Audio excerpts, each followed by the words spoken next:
Hello Gemini, here is your weekly horoscope for January 31 to February 6th. Well, there's a number of very frustrating and difficult aspects going on in the sky that are going to be very challenging for a lot of signs this week, and even yours, even though that there are some very positive aspects for you. So let's talk about these troubling aspects, and hopefully they don't hit you so hard as well. We have the Sun in Aquarius in your solar ninth house, and it is squaring Mars in Taurus all week. The Mars in Taurus is in your 12th house of hidden matters. So it could be that there was major conflict or frustration brewing for quite some time below the surface that you didn't know about. Well, it could be revealed this week when this square erupts, and as well, Mercury is retrograde. The Sun-Mars square tends to energize people. While that aspect is going on, we tend to feel more energetic, but also a little more frustrated because sometimes we want to exert our energy in this direction, but we're blocked and we can't do so. And any blocked energy involving Mars or the Sun can result in frustration and anger. So the Sun in Aquarius square Mars in Taurus all week tends to make for a week that's going to be a little bit frustrating for a lot of people, probably because Mercury is retrograde in Aquarius. Now, Aquarius is a sign that is very compatible with Gemini. So it could be that even though Mercury is retrograde in Aquarius, because it may be making positive aspects to your chart, it could be that whatever breakdowns or problems occur this week might actually be good for you, because it may bring your attention to something that you didn't know was wrong, and now you have opportunity to fix it. Sometimes that is how a Mercury retrograde works, especially if it makes positive aspects. Yes, there are things that break down, there are problems, delays, missed appointments, miscommunications, and frustrations. But again, sometimes those end up being lucky breaks when they're in a positive aspect. So look out for these kinds of things this week. It's best to not get too frustrated or upset about these kind of Mercury retrograde issues because they're often very minor, but the reactions we have to them sometimes can be major, and that's where the problem is, not so much for the minor Mercury retrograde upsets. If you want to know more about Mercury retrograde, there's a couple articles on my website, including a new one about them, RobShawAstrology.ca.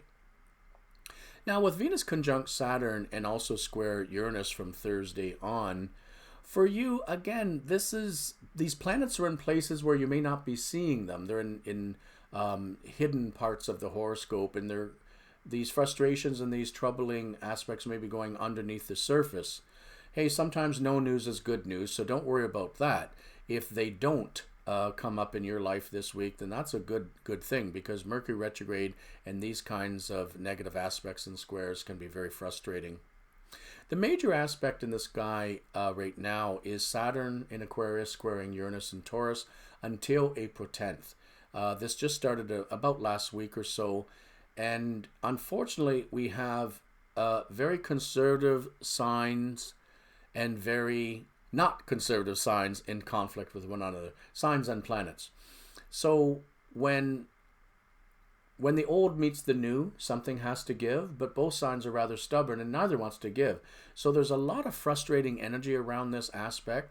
In general, the aspect is to make us look at maybe where we need to take some new directions or make some positive changes. But with the square from Saturn, we can't make those changes just yet. But do jot your ideas down, create some plans for what you can do when you can do so. As well, the Uranus part of squaring Saturn tends to upset the apple cart for some people as well. All I can say with this aspect and Mercury retrograde in Aquarius this week, if the apple cart gets turned over, just write it, pick up the apples, put it back in, and try to calmly move on. Most people won't do that, but Gemini, you may have more ability to do that because Mercury is your ruling planet, and sometimes the retrogrades don't hurt you as much as they do others. And as well, you might be feeling a little more patience these days because of the Saturn in Aquarius actually is positive to Gemini and does lend a little bit more sense of self-discipline and responsibility and self-control. So hopefully things won't be as negative for you this week as they may be for other signs. Lastly, with Chiron sextiling Saturn and Venus this week as well, Chiron in the sign of Aries, Saturn in the sign of Aquarius, Both those signs are very positive for Gemini. So it could be that you may be seeing a lot of other people go through some trouble, but you know, being the person you are, being kind and helpful, you may get involved to help other people. But hopefully, it's not your own frustration, anger, conflicts, and issues that you're having to deal with. But you could be a good friend and try to help out. Having said that, do be careful not to get in the middle of other people's conflicts and relationship problems, because we know there's an old saying about that. You don't get involved in other people's marriages and such. Leave it to them to work out. If you get dragged into a dispute, you are quite able to say, well, you know, this doesn't really involve me. I'm going to walk away from this, but I hope you resolve things. You can do that as well, Gemini.